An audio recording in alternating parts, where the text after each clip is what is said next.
بەناوی خوای گەورە و میهرەبان کۆمەڵانی خەڵکی کوردستان ئاشکرای هەڵبژاردننی خولی پێنجەمی ئەنجومەنی نوێنەرانی عێراقی فیدراڵ بەڕێوە چوو. سەرڕای هەموو تێبینیەکان ئەم هەڵبژاردنەش ئەزموونێکی تری خستە سەر پرۆسەی سیاسی و دیموکراسی لە عێراق. بەم بۆنەیەوە دەستخۆشی لە هەموو ئەوانە دەکەم کە بەشدار بوون لەسەر خستنی پرۆسەکەدا. پیرۆزبایی لە کاندیدا هەڵبژێردراوەکان دەکەم. داواکارم بتوان لە ئاست ئەو متمانەیەدا بن کە پێیان بەخشراوە. چاودێرێکی ورد بن بەسەر حکومەتەوە و بە تایبەت پەرلەمانتارانی گەلی کورد یەکدەنگ و یەک هەڵوێست بن بەرامبەر بە بەدەستێنانی مافە نیشتیمانیەکان. کار بۆ جێبەجێکردنی مادەی 140 بکەن و چاویان لەسەر کەرکووک و ناوچە کێشە لەسەرکان بێت و هەوڵی بەدەستێنانی تەواوی مافە دەستوریەکانی کوردستان بدەن. چونکە ئەم خولی هەموارکردنەوەی دەستوری عێراقە و هەڕەشە و مەترسیەکان لەسەر قەوارەی دەستوری هەرێم زیاترن وەک لە پێشتر. وەک بینیمان لەم هەڵبژاردنەدا پرۆسەی دەنگدان و جۆش و خۆشی دەنگدەران لەسەر ئاستی عێراق و هەرێمی کوردستاندا لە ئاستی پێویستدا نەبوو. کەلێنێکی گەورە لە نێوان هاوڵاتیان و سیستمی سیاسی و حکومڕانیدا دروست بوو.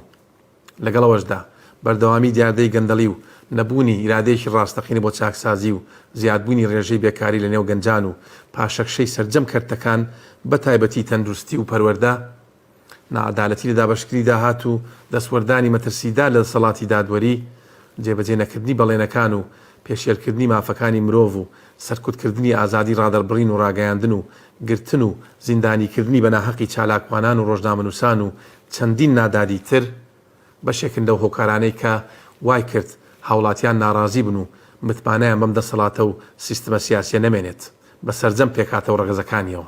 بەداخەوە حکومەت و حیزبە دەسەڵاتدارەکان لە ئاست ئەو زەنگە مەترسیدارەی هاوڵاتیان خەمساردن.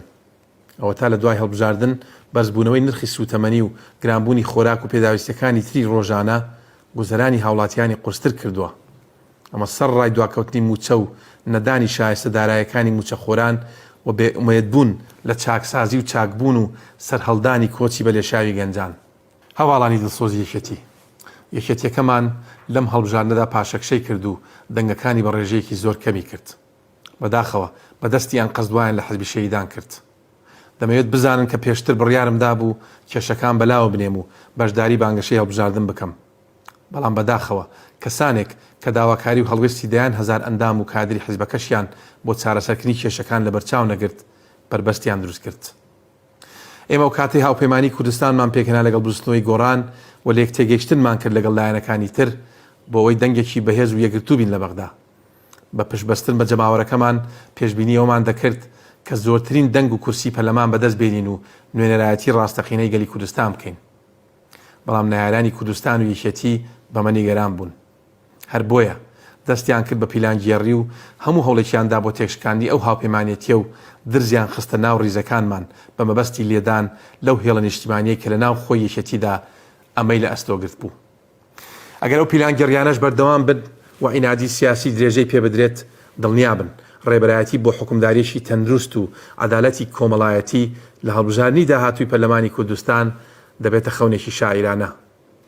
چونکە هەمومان باش دەزانین لایەنێک لە کوردستان کە ڕێگری لە چاکسازی دەکات و سەرجەم دامەزراوەکانی بێ ئەرزش کردووە و دەستی بەسەر سامانی ئەم هەرێمەدا گرتووە و بۆتە بارگرانی و نەهامەتی بۆ میلەتەکەمان لە هەڵبژاردنەکانیشدا بە دەنگی تەزویر خۆی دەکاتەوە بە زۆرینە و لە سایەی ئەجندای ئیقلیمیدا بەویستی خۆی یاری بە چارەنووسی گەلەکەمان دەکات. ئەندام و کادر و لایەنگرانی دڵسۆزی یەکێتی، من دەزانم ئێوە نیگەرانم بەم دۆخە و چاوتان لەسەر حیزبەکەتانە و هەز بە مەترسیەکان دەکەن. چونکە ئێستا سەرجەم پرۆژەکانی یەکێتی لە گوتار و ستراتیژ و کارکردن لە پرسی دەستور و لامەرکەزی و ڕێبەرایەتی یەکێتی لە پەرلەمان و تەنانەت لە سەرجەم کایە حکومیەکاندا مساومەی پێکراوە. ئێستا پرسیاری جددی کە پێویستە بکرێت ئەوەیە یەکێتی بۆ بوونی هەیە. یەکێتی نوێ خاڵی کراوەتەوە لە استراتیژ و بەرنامە و پرۆژە.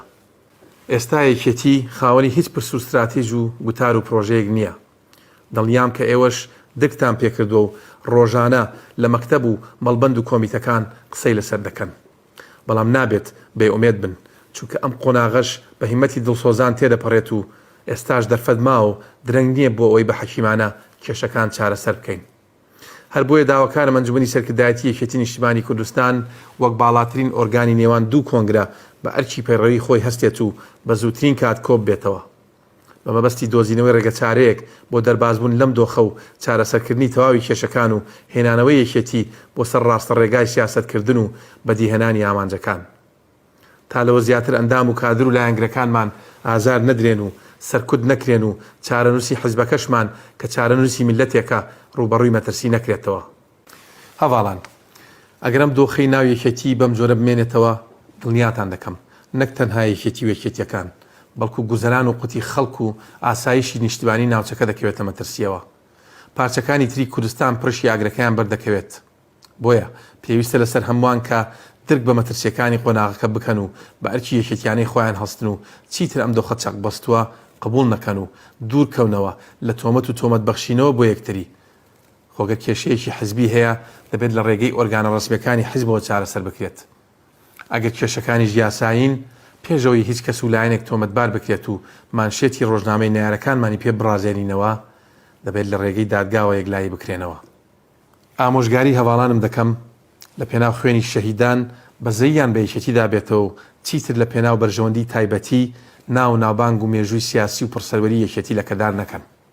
لە ئێستاشدا بەرپرسیارەتی مانەوە و گەشەکردنی یەکێتی بە پلەی یەکەم لە ئەستۆی هاوسەرۆکان و سەکردایەتەکەیدایە و پاراستنیشی ئەرکی ئەنجومەنی باڵای سیاسی و بەرژەوەندیەکانی یەکێتیە پشتبەست بە پەیڕەو کە پەسەندکراوی چوارەمین کۆنگرەیە. مانەوەی کێشەکان بە هەڵپەسێدراوی بۆ یەکێتەکەمان کوشندەیە. پێویستە بەرپرسیارانە مامەڵە بکەین و بە خۆماندا بچینەوە. کۆتایی بەم دەو خەسەپێنراوەی ناو حیزبەکەمان بهێنین و یەکێتی لەم هەڵدێرە ڕزگار بکەین. ئەمەش تەنها بە گیانی لێبوردەیی و هیممەت و بازووی یەکێتیانەی هەموو هەواڵان و دڵسۆزانی ڕێبازەکەی مام دێتە دی. هەر شاد و سەربەرز و سەرفراز بن.